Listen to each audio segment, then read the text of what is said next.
Carissime sorelle e fratelli, questa bellissima e notturna basilica ci fa rivivere l'esperienza di Gesù in quella notte di scelte.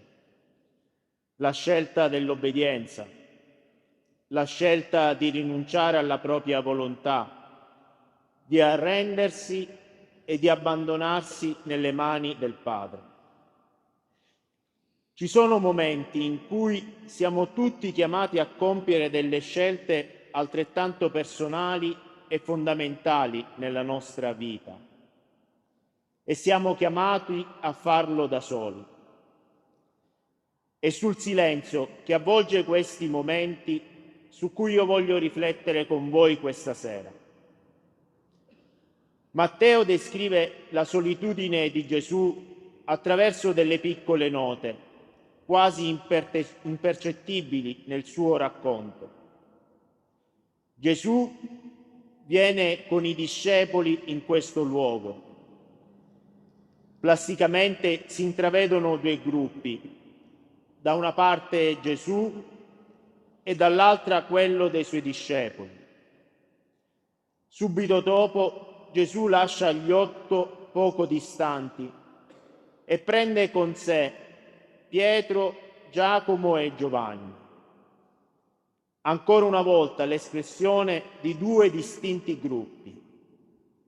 Infine Gesù che prosegue in questo suo cammino di distacco e si allontana da 3. A questo percorso verso una più profonda solitudine si contrappone al contrario una sempre più grande apertura del suo cuore. Al gruppo dei discepoli Gesù rivela la sua intenzione di andare a pregare. Si mostra bisognoso di un tempo per sé.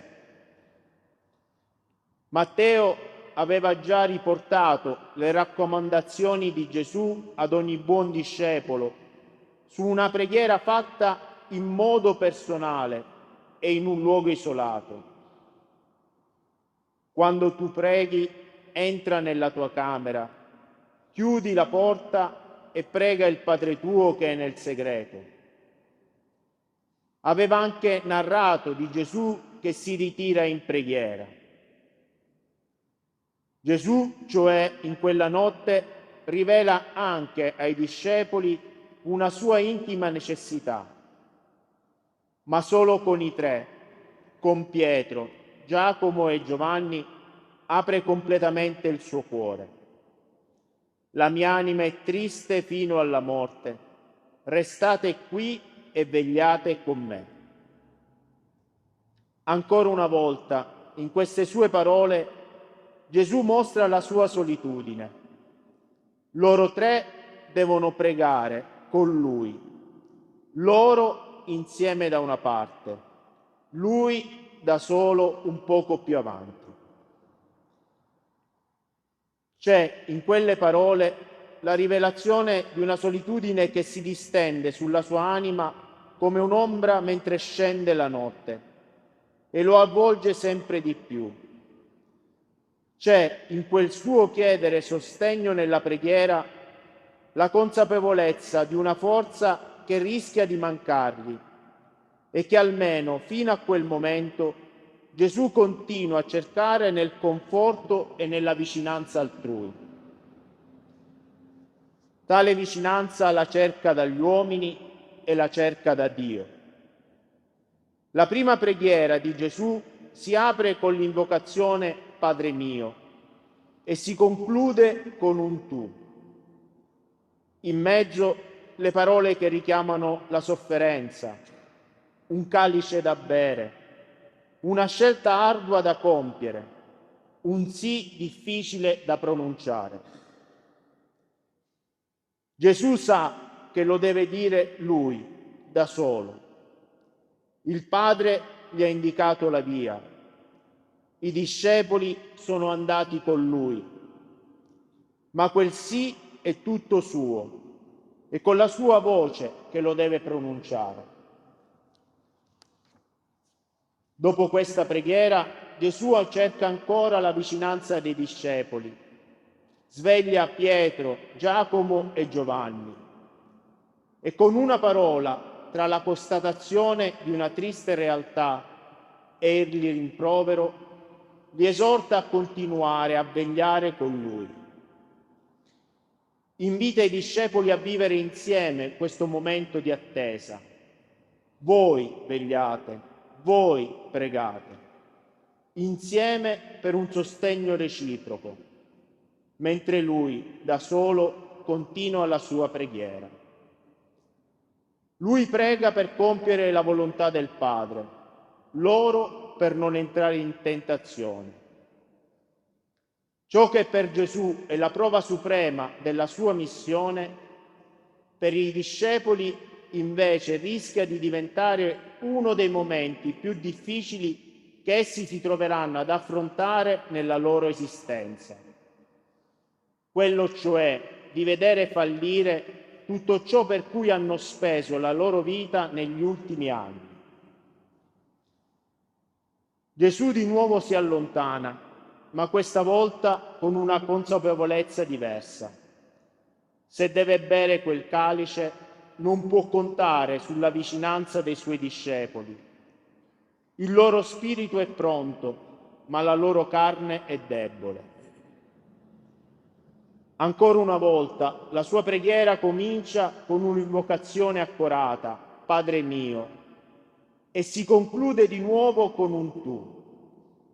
Ma questa volta scompare ogni riferimento ad una sua propria volontà. La sua preghiera esprime un'obbedienza ancora più grande e sottolinea un passo ulteriore verso l'accettazione del suo destino, in conformità alla volontà del Padre. Gesù inizia a comprendere che il calice non può passare senza che lui lo beva e accoglie la decisione del Padre non passivamente. Gesù lo deve bere e sceglie di farlo.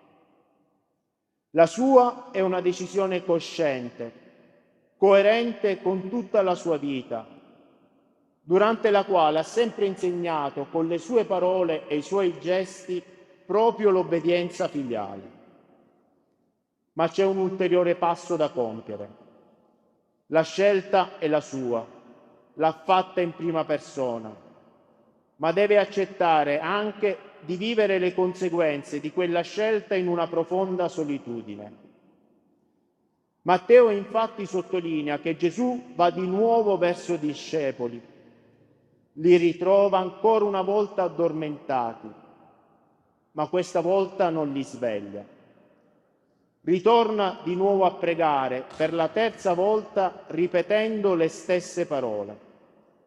Le parole sono le stesse, ma la consapevolezza di Gesù è diversa.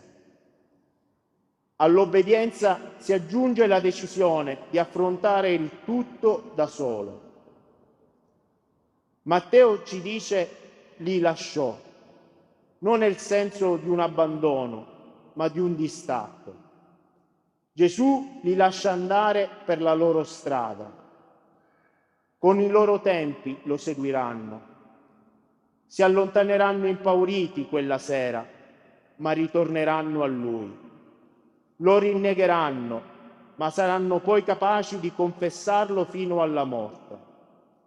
Gesù non ha fretta e non ha fretta alle loro scelte, le nostre scelte.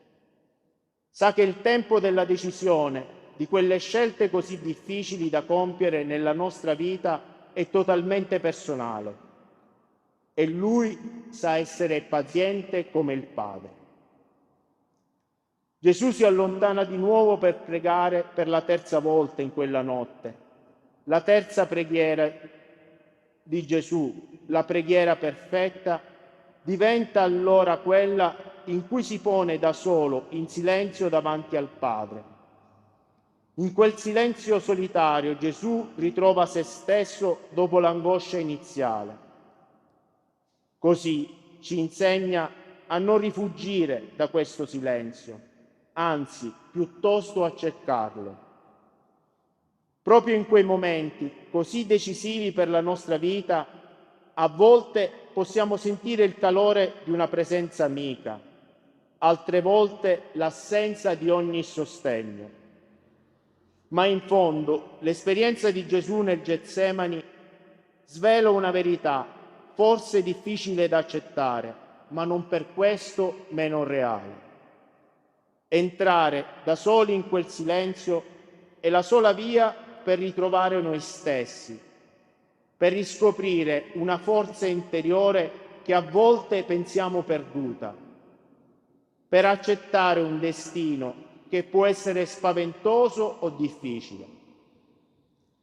Solo affrontando da soli la paura di questo silenzio scopriremo che là, invece, incontreremo il Padre e impareremo anche noi con Gesù a dire: non sia fatta la mia, ma la tua volontà.